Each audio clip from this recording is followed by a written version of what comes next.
Describe a water sport you would like to try. That's the cue card. And approximately 60% of IELTS candidates, particularly in Southeast Asia, read that and immediately think, I can't swim. I've never done a water sport. I don't know what to say. Here's the thing though. The cue card says would like to try. Past tense is not required. A real experience is not required. This question is practically designed for hypothetical language.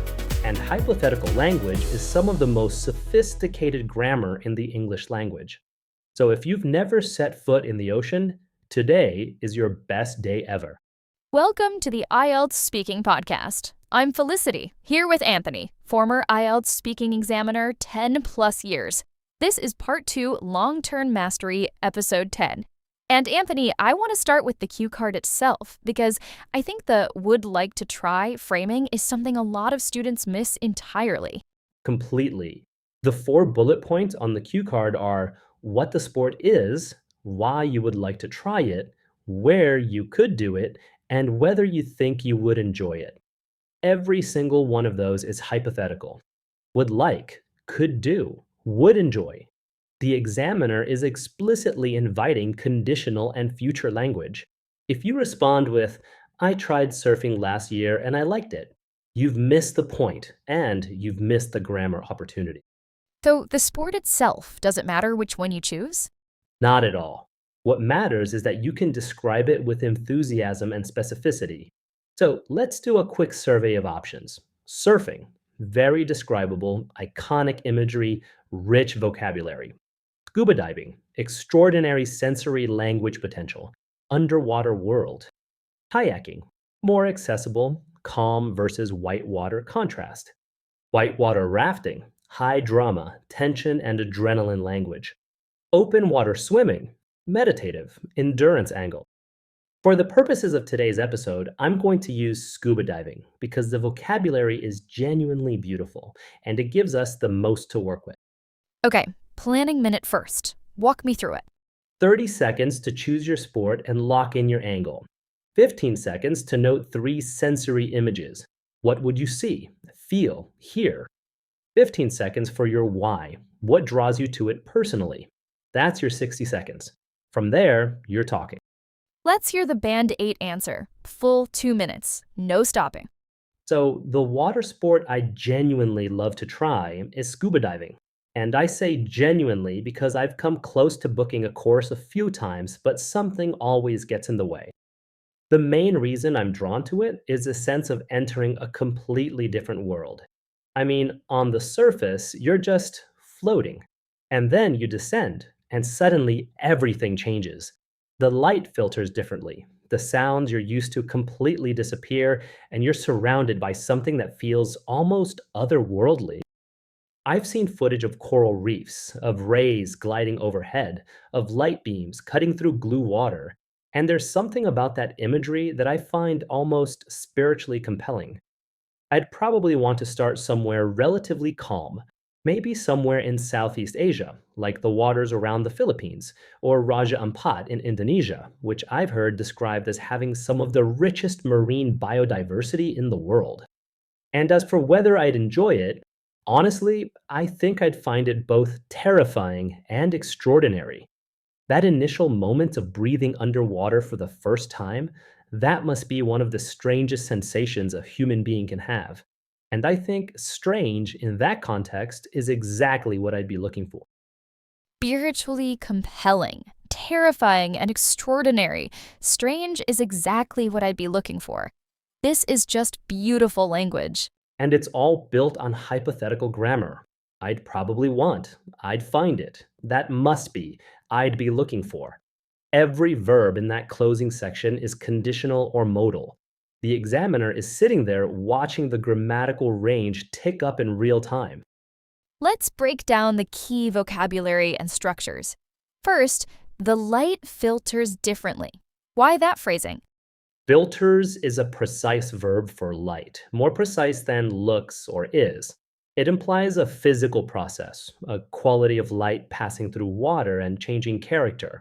It's sensory and specific, And filters differently rather than is different uses an adverb to modify a verb, which is more sophisticated grammar than adjective noun construction.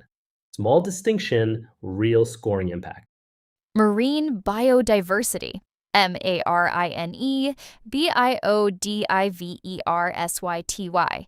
That's a very specific phrase. And it's one that sounds like you've done some reading or thinking, which the fabrication principle allows you to imply without having actually done it, which I've heard described as having some of the richest marine biodiversity in the world. Notice the grammar there too. I've heard described as having is a complex reporting structure that shows grammatical sophistication. You're reporting something you've heard about a place with a clause embedded inside a clause. That's naturally occurring complexity, not a rehearsed grammar exercise. The location choices. Philippines, Raja Ampat. Why be that specific? Specificity always scores higher than generality. Somewhere in Asia is band 5.